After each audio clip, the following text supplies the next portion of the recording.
فاسألوا أهل الذكر إن كنتم لا تعلمون. الحمد للہ رب العالمین والصلاة والسلام علی سید المرسلین اما بعد فاعوذ باللہ من الشیطان الرجیم بسم اللہ الرحمن الرحیم۔ سورہ یوسف کے اندر ہے کہ اللہ تعالیٰ نے حضرت یوسف علیہ السلام نے جو دیکھا ہوا خواب تھا اس کی خواب کی تعبیر جب پوری فرمائی اور حضرت یعقوب علیہ السلام اپنے بیٹوں کے ہمراہ سجدہ تعظیمی بجا لائے تو حضرت یوسف علیہ السلام نے یہ کہا یا ابتی ھذا تأویل رؤیا من قبل، اے میرے ابا جان یہ میرے پہلے خواب کی تعبیر ہے، قد جعلھا ربی حقا، اسے میرے رب نے سچ کر دیا، وقد احسن بی اذ اخرجنی من السجن وجاء بکم من البدو من بعد ان نزغ الشیطان بینی و بین اخوتی، اور اللہ تعالیٰ نے مجھ پر احسان کیا کہ مجھے قید سے نکالا اور آپ سب کو گاؤں سے میرے پاس لے آیا، بعد اس کے کہ شیطان نے مجھ میں اور میرے بھائیوں میں ناچاکی کرا دی تھی۔ بے شک ان ربی لطیف لما یشاء، میرا رب جس بات کو چاہے آسان کر دے، انہ هو العلیم الحکیم، اور وہ بے شک وہی علم و حکمت والا ہے۔ تو یہ سارا واقعہ جو پیش آیا، باپ سورج، والدہ چاند کی مانند، اور پھر 11 بھائی جو تھے وہ ستاروں کی مانند، جو آپ نے ابتدا میں سورہ یوسف میں موجود ہے کہ آپ نے خواب دیکھا تھا کہ 11 ستارے اور سورج چاند مجھے سجدہ کریں۔ یہ تاریخی واقعہ محرم کی 10 تاریخ عاشورہ کے دن وقوع پذیر ہوا۔ اچھا، تاریخ نگاروں کا بیان ہے کہ حضرت یعقوب علیہ السلام مصر میں اپنے فرزند حضرت یوسف علیہ السلام کے پاس 24 سال تک نہایت آرام و خوشحالی میں رہے۔ جب آپ کی وفات کا وقت قریب آیا تو آپ نے یہ وصیت فرمائی کہ میرا جنازہ ملک شام میں لے جا کر مجھے میرے والد حضرت اسحاق علیہ السلام کی قبر کے پہلو میں دفن کیا جائے۔ چنانچہ آپ کی وفات کے بعد آپ کے جسم مقدس کو لکڑی کے صندوق میں رکھ کر مصر سے شام لایا گیا۔ ٹھیک اسی وقت آپ کے ایک بھائی حضرت غیث کی وفات ہوئی اور آپ دونوں بھائیوں کی ولادت بھی ایک ساتھ ہوئی تھی اور دونوں ایک ہی قبر میں دفن کیے گئے، یعنی قریب قریب قبریں تھیں، اور دونوں بھائیوں کی عمریں 147 برس کی ہوئیں۔ حضرت یوسف علیہ السلام اپنے والد اور چچا کو دفن فرما کر پھر مصر تشریف لے آئے اور اپنے والد ماجد کے بعد 23 سال تک مصر پر حکومت فرماتے رہے۔ اس کے بعد آپ کی وفات ہو گئی۔ حضرت یوسف علیہ السلام کی وفات کے بعد آپ کے مقام دفن میں سخت اختلاف پیدا ہو گیا۔ ہر محلے والے حصول برکت کے لیے اپنے ہی محلے میں دفن پر اصرار کرنے لگے۔ یہ بڑا پرانا مذہب ہے، یہ بڑا پرانا سلسلہ ہے کہ لوگ اپنے انبیاء کرام اللہ کے پیاروں سے برکت حاصل کرتے ہیں اور یہ سمجھتے ہیں جہاں ان کی قبر ہوگی وہاں بھی برکت ہوگی۔ یہ جو سٹائل ہے نا کہ اللہ والوں کے قریب بیٹھنے سے بھی کوئی فائدہ نہیں ہوتا، اللہ والوں کی قبر کے قریب سے بھی کوئی فائدہ نہیں ہوتا، یہ دین نہیں ہے۔ یہ سٹائل کو 100 سال پرانا ہے۔ اللہ تعالیٰ عقل سلیم عطا فرمائے۔ آخر اس بات پر سب کا اتفاق ہو گیا کہ آپ کو بیچ دریائے نیل میں دفن کیا جائے تاکہ دریا کا پانی آپ کی قبر منور کو چھوتا ہوا گزرے اور تمام مصر والے آپ کے فیوز و برکات سے فیض یاب ہوتے رہیں۔ چنانچہ آپ کو سنگ مرمر کے صندوق میں رکھ کر دریائے نیل کے بیچ میں دفن کیا گیا، یہاں تک کہ 400 برس بعد حضرت موسیٰ علیہ السلام نے آپ کے تابوت شریف کو نکال کر آپ کے آباء و اجداد کی قبروں کے پاس ملک شام میں دفن فرمایا۔ یہ حضرت موسیٰ علیہ السلام بڑا انٹرسٹنگ واقعہ ہے کہ نبی پاک صلی اللہ تعالیٰ علیہ وآلہ وسلم کے پاس ایک آدمی آیا، اس نے آپ کے ساتھ تعاون کیا تھا، آپ کو نظر نیاز پیش کی تھی، آپ کو پانی پیش کیا تھا۔ تو جب وہ مدینہ شریف میں آیا تو رسول پاک صلی اللہ تعالیٰ علیہ وسلم نے ارشاد میں مانگ کیا مانگتے، اور صحابہ کا یہ انداز تھا جب کوئی مانگنے والا رسول پاک صلی اللہ علیہ وسلم کی بارگاہ میں حاضر ہوتا اور سرکار اسے فرماتے مانگ کیا مانگتا ہے، تو وہ نبی پاک صلی اللہ تعالیٰ علیہ وسلم سے جنت مانگتا۔ صحابہ کا ذہن یہ تھا کہ یہ جنت مانگے گا، لیکن ایسا نہ ہو۔ اس نے کہا مجھے اونٹ کے جاوید سمیت چاہیے۔ نبی پاک صلی اللہ تعالی وسلم نے ارشاد میں تیرے سے تو بہتر وہ بنی اسرائیل کی بڑھیا تھی۔ صحابہ نے عرض کی یا رسول اللہ صلی اللہ علیہ وسلم بنی اسرائیل کی بڑھیا کا کیا معاملہ ہے؟ سرکار دو عالم صلی اللہ تعالی وسلم نے ارشاد میں جب بنی اسرائیل کو ساتھ لے کر موسیٰ علیہ السلام جانے لگے تو اللہ تعالیٰ نے فرمایا موسیٰ جاتے جاتے تابوت یوسف نکالتے جانا دریا میں سے۔ تو تابوت یوسف کا پتہ صرف ایک بڑھیا کو تھا، تو موسیٰ علیہ السلام اس کے پاس تشریف لے گئے، تو 500 سال کی وہ بڑھیا تھی۔ موسیٰ علیہ السلام نے ارشاد فرمایا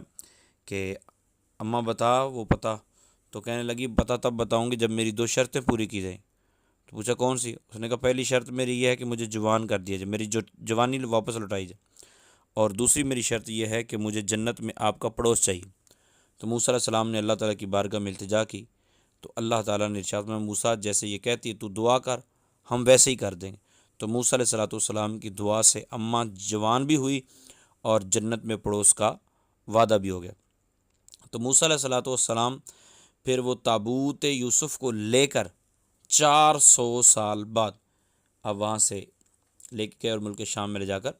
دفن کیا۔ حضرت یوسف علیہ السلام کے وصال کے وقت عمر شریف جو تھی وہ 120 برس کی تھی، اور آپ کے والد محترم حضرت یعقوب علیہ السلام نے 147 سال عمر مبارک پائی ہے، اور آپ کے دادا حضرت اسحاق علیہ السلام کی عمر شریف 180 سال کی ہوئی،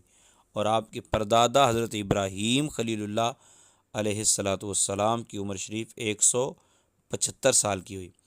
رسول پاک صلی اللہ تعالیٰ علیہ وآلہ وسلم کی غلامی اللہ تعالیٰ نے جس طرح ہمیں عطا فرمائی، اللہ تعالیٰ اسی میں استقامت عطا فرمائے کہ یہ موسیٰ علیہ السلام کے اس واقعے سے یہ بھی پتہ چلا، حضرت یوسف علیہ السلام کی اس وفات سے بھی یہ پتہ چلا کہ اللہ والوں کی قبور جو ہوتی ہیں وہ باعث برکت ہوتی ہیں۔ تو اس وقت کے لوگ جو تھے وہ اس سے برکت حاصل کرتے رہے۔ ہمارے آقا صلی اللہ تعالی وسلم کی قبر انور ہمارے لیے باعث برکت ہے، بلکہ آپ صلی اللہ تعالی وسلم کے وسیلے ہی سے بڑے بڑے عذابوں سے ہم بچے ہوئے ہیں۔ اور اللہ تعالیٰ نے ارشاد فرمایا سورۃ النساء کی آیت نمبر 64 میں وَلَوْ أَنَّهُمْ إِذْ ظَلَمُوا أَنفُسَهُمْ جَاءُوكَ، محبوب یہ آپ کی بارگاہ میں آ جائیں، اگر اپنی جانوں پر ظلم کر بیٹھے تو آپ کی بارگاہ میں آ جائیں، پھر آپ کی بارگاہ میں آ کر مجھ سے معافی مانگے، وَاسْتَغْفَرَ لَهُمُ الرَّسُولُ، اور آپ بھی ان کی سفارش کر دیں، ٹھیک ہے، تو پھر کیا ہوگا؟ لَوَجَدُوا اللَّهَ تَوَّابًا رَحِيمًا، تو یہ اللہ تعالیٰ کو توبہ قبول کرنے والا، مغفرت فرمانے والا پائیں گے۔ تو پھر ایک صحابی، ایک اعرابی نبی پاک صلی اللہ علیہ وسلم کی بارگاہ میں حاضر بھی ہوا رسول پاک صلی اللہ علیہ وسلم کی وصال کے 3 دن بعد، اور جا کے رو رو کے التجائیں کی۔ یہ تفاسیر میں یہ واقعہ لکھا ہے۔ نبی پاک صلی اللہ تعالی وسلم کی قبر انور سے پھر آواز آئی قد غفر لک، میری قبر پر آنے والے جا، قد غفر لک، تیری بخشش کر دی گئی۔ تو نبی پاک صلی اللہ تعالی وسلم کے در دولت کے تو کیا ہی کہنے، حضرت یوسف علیہ السلام کی قبر سے انہوں نے فیض حاصل کیا۔ ہمارے آقا صلی اللہ تعالی وسلم کی قبر انور کا کمال یہ ہے، سرکار دو عالم صلی اللہ تعالی وسلم نے ارشاد میں من زار قبری وجبت لہ شفاعت، جس نے میری قبر کی زیارت کی گویا یوں کمال اس کو حاصل ہو گیا، اس پر میری شفاعت واجب ہو گئی، ٹھیک ہے۔ اور ایک روایت میں یہ ہے کہ جس نے میری وصال کے بعد میری زیارت کی قبر کی، گویا اس نے میری ظاہری حیات کے اندر میری آ کے زیارت کی۔ تو نبی پاک صلی اللہ تعالیٰ علیہ وسلم کی قبر انور کی زیارت کرنا، رسول پاک صلی اللہ علیہ وسلم کی قبر انور سے برکت حاصل کرنا، یہ کوئی نیا دین نہیں ہے، یا یہ کوئی بریلویوں کا دین نہیں ہے، بلکہ یہ قرآنی واقعات اور قرآن نے جو ہمیں بتایا ہے، جو مفسرین نے ہمیں بتایا ہے، اسی سے یہ ساری چیزیں حاصل ہوتی ہیں۔ اور دوسری بات یہ ہے کہ حضرت موسیٰ علیہ السلام جب وہ اماں کے پاس گئے تابوت یوسف کو پتہ کرنے کے لیے، تو اماں کو پتہ تھا کہ موسیٰ علیہ السلام آئے ہیں، اللہ تعالیٰ نے ان کو نوازا ہے، تو موسیٰ کے کہنے پر وہ کام بھی ہو سکتے ہیں جو تحت الاسباب نہیں ہیں، کیونکہ اللہ تعالیٰ تو کچھ بھی کر سکتا ہے۔ تو موسیٰ علیہ السلام کے سامنے وہ عرض گزار ہوئی کہ آپ میرے لیے دعا کر دیں۔ یہ کمال ہے موسیٰ علیہ السلام کا، اور یہ بڑی اعلیٰ بات ہے، مگر میرے آقا صلی اللہ تعالی وسلم کو جو اللہ تعالیٰ نے کمالات عطا فرمائے وہ اس سے بھی بڑھ کر ہے کہ رسول پاک صلی اللہ تعالیٰ علیہ وسلم، مسلم شریف کی روایت میں ہے، خود وضو کروانے والے حضرت ربیہ رضی اللہ تعالیٰ عنہ کو فرماتے ہیں سل یا ربیہ، ربیہ مانگ کیا مانگتا ہے؟ ادھر موسیٰ علیہ السلام سے مانگا جاتا ہے، وہ کہتے ہیں میں اللہ سے پوچھ کر آپ کو کہتا ہوں، بتاتا ہوں، تو پھر اللہ تعالیٰ عطا فرماتا موسیٰ علیہ السلام دعا کر۔ ادھر محبوب پاک علیہ السلام کا کمال یہ ہے کہ نبی پاک صلی اللہ تعالیٰ علیہ وآلہ وسلم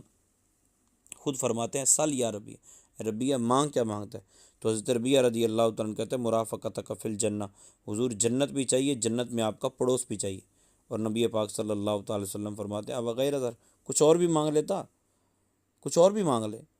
اب تنگی داماں پہ نہ جا اور بھی کچھ مانگ، ہیں آج وہ مائل بعطا اور بھی کچھ مانگ، جن لوگوں کو شک ہے کہ کرم ان کا ہے محدود، ان لوگوں کی باتوں پہ نہ جا، کچھ اور بھی کچھ مانگ۔ تو نبی پاک صلی اللہ تعالیٰ علیہ وسلم کی شان و عظمت کے کیا ہی کہنے، میرے آقا صلی اللہ علیہ وسلم نے ارشاد فرمایا پھر تو اس طرح کیا کر، نوافل وغیرہ پڑھا کر اور میری مدد کر، یعنی تو اب میرے پیچھے پیچھے چل، اب میں جنت میں بھی لے جاؤں گا، جنت میں اپنا پڑوس بھی دلواؤں گا۔ تو انبیاء کرام کے اس واقعے سے ایک اور بات کلیئر ہوئی کہ اللہ والوں کی قبور کے پاس دفن ہونا یہ باعث برکت ہے، کیونکہ حضرت یعقوب علیہ السلام نے بھی اپنے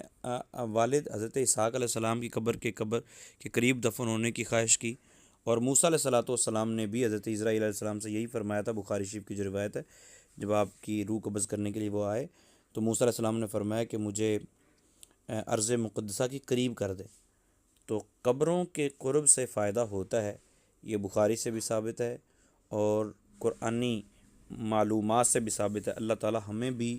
سچا اور سچا عقیدہ رکھنے کی توفیق عطا فرمائے، آمین بجاہ النبی الامین۔